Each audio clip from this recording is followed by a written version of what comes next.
Doutor Sérgio, e como é feito o diagnóstico desses vermes, dessas verminoses? Bem, o diagnóstico ele pode ser feito de várias formas, né? Ele pode ser presuntivo ou presumido, o pediatra ou o médico clínico geral, diante da criança ou do adulto, né? Eu faço questão de, né, dar fazer essa ressalva rápida aqui, que verminose não é só uma questão de criança, não. Adulto também frequentemente se vê, né, com quadro de verminose. Então, ele pode ser feito em bases clínicas, ou seja, baseado no que a gente encontra ao examinar a pessoa, né, ao examinar a sua barriga, ver a sua pele, né, a gente pode deduzir que pode ter verminose ali, levando também em consideração o estilo de vida da pessoa, as condições socioeconômicas, se mora em casa de alvenaria, se tem água tratada, se não tem, né, os hábitos de higiene que essa pessoa tem, né, se são favoráveis, a gente pensa que pode ter verminose, e também o que ela refere, os sintomas que eu falei agora há pouco, né? Ou seja, nem sempre é obrigatório ter um exame comprovando. Só que, às vezes, a gente lança a mão desses exames e ajuda. O próprio exame de fezes, exame parasitológico de fezes, né, que deve ser colhido, de preferência repetido, né, pelo menos 3 vezes, com intervalos entre as coletas de 3 a 7 dias. É um exame que ajuda, muitas vezes, a você saber qual é o verme, se é uma giardia, se é uma ameba, se é lombriga, se é amarelão, por exemplo.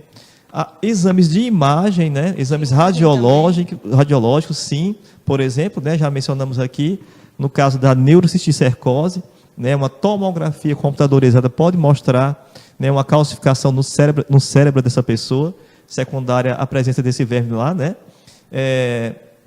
Um exame de ultrassom, no caso do abscesso causado por amebas no fígado, também pode ser importante, e um raio-x de abdômen, né? No caso das crianças que têm muitos vermes, muitas lombrigas, fazem um quadro de uma semi-obstrução intestinal, ou seja, o intestino fica praticamente com a sua passagem interrompida, devido a tantos vermes, e aí a gente solicita uma radiografia, quando suspeita, claro, e quando vê aquela imagem ali, vê no raio-x uma imagem, aí claro que é nos olhos da gente que tem essa experiência, né?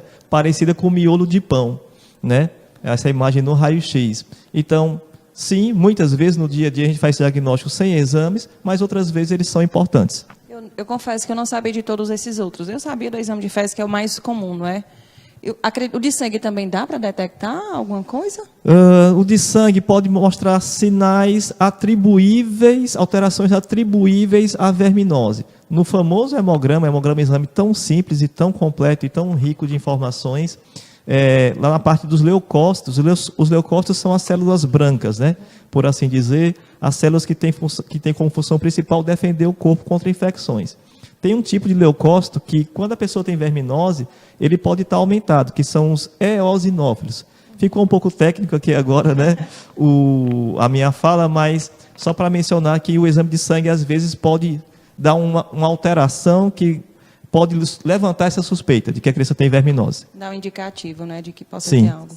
Doutor Sérgio, falamos do diagnóstico no bloco anterior e agora vamos falar sobre tratamento. Qual é a opção de tratamento para essas verminoses? Bem, o tratamento se faz através de medicações essas que podem ser líquidas, né? A criança ou o adulto ingere, bebe, né? Ou então através de comprimidos. São os mais variados possível, né? Tem tratamentos que você faz com uma dose única e tem tratamentos que você precisa usar o medicamento por 7, 10 dias, inclusive, né? 2 a 3 vezes ao dia.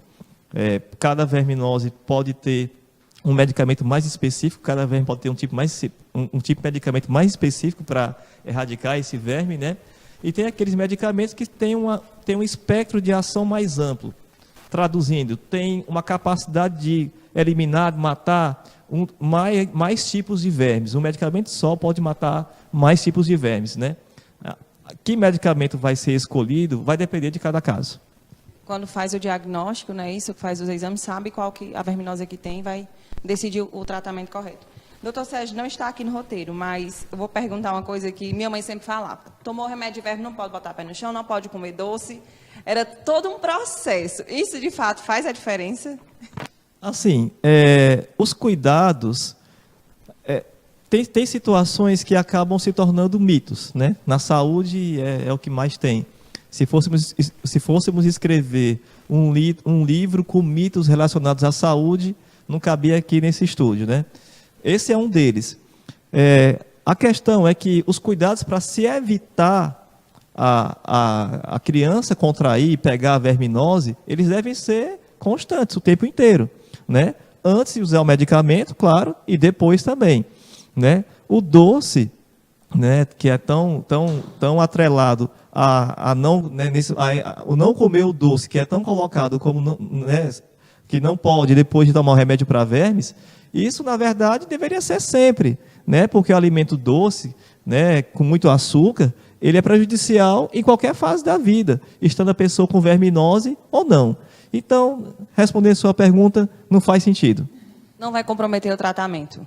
Não vai comprometer o tratamento, porque a medicação vai ser ingerida, ela vai chegar no intestino e vai atuar sobre os vermes, independentemente dos alimentos que a criança consuma e independentemente dela continuar pisando no chão.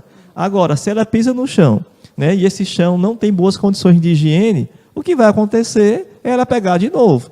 O remédio funcionou, mas ela pegou de novo. Tá certo? Então assim, se esse chão que essa criança pisa não é um chão que está adequadamente higienizado, esse cuidado deve ser sempre, não só naqueles dias em que a criança está tomando a medicação para vermes.